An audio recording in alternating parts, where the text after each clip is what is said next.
Hey peeps, this is a video about the microscope assessment project. The project is not due until November 15th, which is a week from Sunday that I'm closest to right now. But I don't see you for 2 class periods next week, so because of map testing. I only see you one time next week.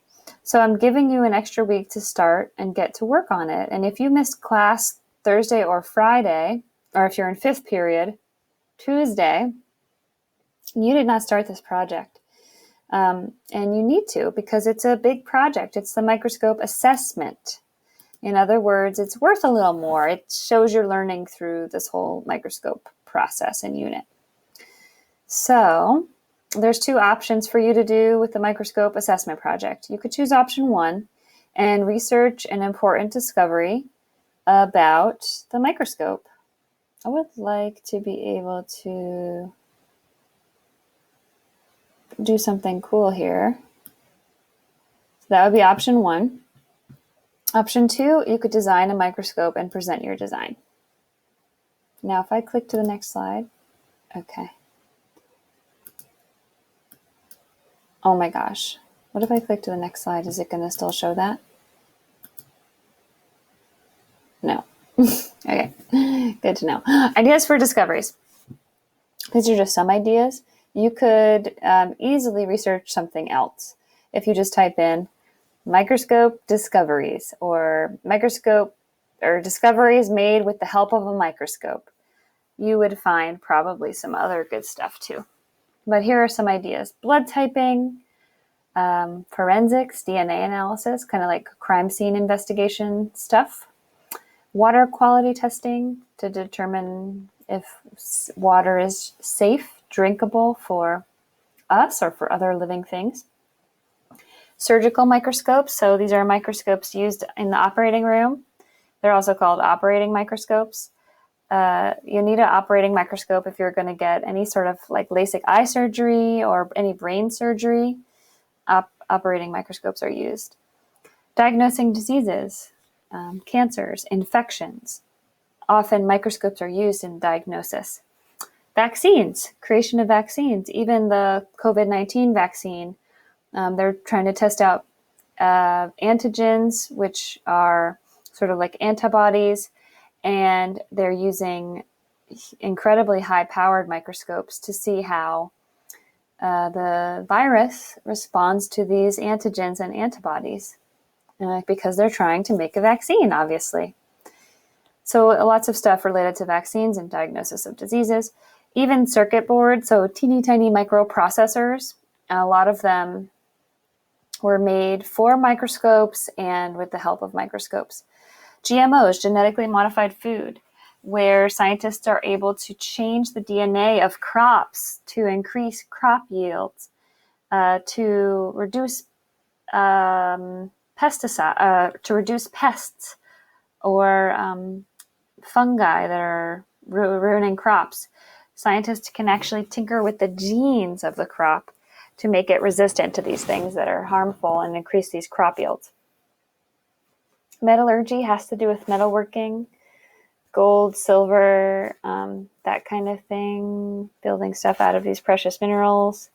And nanotech is kind of similar to circuit boards, these little microcomputers that are in our cell phones or in our calculators or in our, all these different things that we have, our Apple Watch. Very, very incredible nanotechnology. So if you're going to choose to do a discovery, you would type whatever the discovery is here. I just was doing blood types as an example. I don't know what you wanted to research. You can choose. And you need to answer these questions. So you would fill in information here. What was discovered? When was it discovered? Who made the discovery? What type of microscope was used? Why was this discovery important? And how were microscopes involved in the discovery? Then you're going to head on over to Flipgrid and record your project. You'll record yourself giving the slideshow. To make sure that you get full credit, you need to make sure every slide has the title filled in, each question is answered, there's a picture on each slide, and the video goes over your slideshow.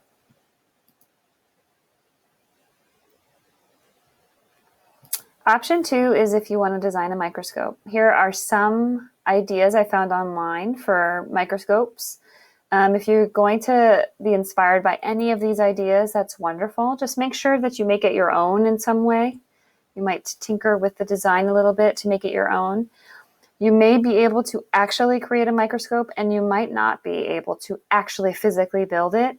And so what you would do is you would build a blueprint. You would design a blueprint. You could do that online or do that by hand. If you want to go the actual build a microscope route, here are some materials that would come in handy. Old eyeglass lenses, the lens on your cell phone, old camera lenses. Make sure you ask, though, before you take an old camera apart. Cardboard tubes, Legos, PVC pipes, magnifying glass, reading stone, or water droplet. Usually, all of these microscopes that are built DIY style have some sort of a lens and some sort of an eyepiece. So keep that in mind. For your microscope, you need to say, what are you going to use it for? What are you trying to look at with it? Leaves, bugs, cells. You need to list the parts that you're using and the materials that they're made out of. And there should probably be more parts than just these two to your microscope.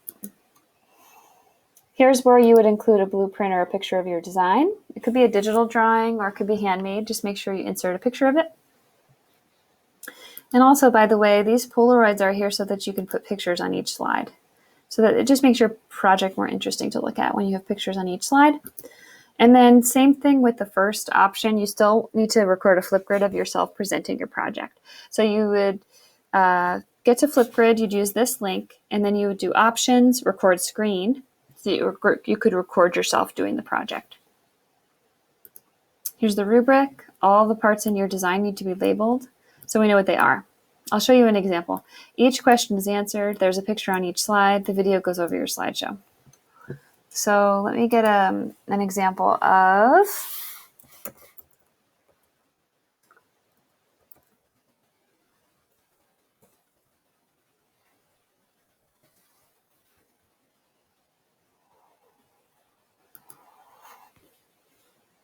my design.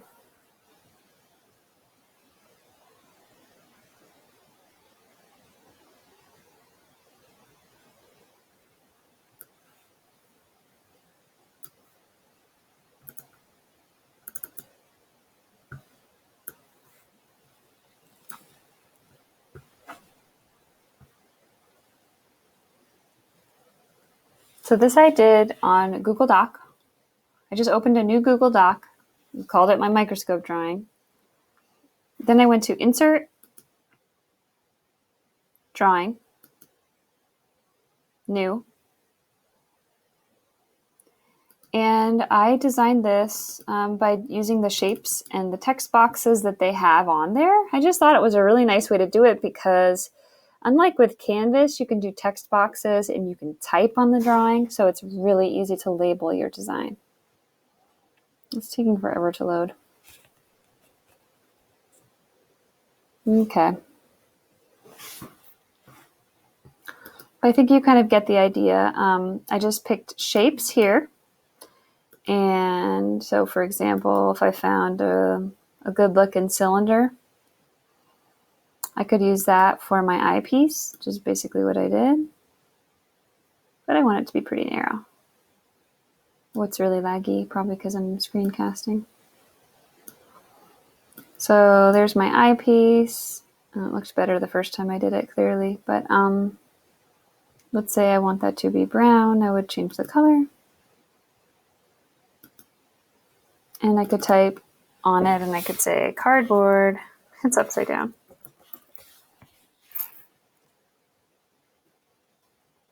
And this top circle means that you can kind of rotate it. So it's really nice because you can label the parts. Or if I wanted to say eyepiece, do that too. Except here I just kind of did a text box and I pointed and I made a little arrow. So all these things you can do with a Google Drawing, you can't do with Google Canvas. So I thought that was pretty cool. This is the design that I would do. I just can't find any old glasses to take apart. If I find some, I will try it and I'll let you know how it goes. So that's how the project looks. If you need help finding websites, I'm happy to help you. If you need help with ideas, just send me an email. Like I said, I'll meet with you one time next week, and that will be it for time to work on this project. So try to get some stuff done before I see you next week, and I will talk to you soon. Okay, bye. I said bye, but I still have to press stop.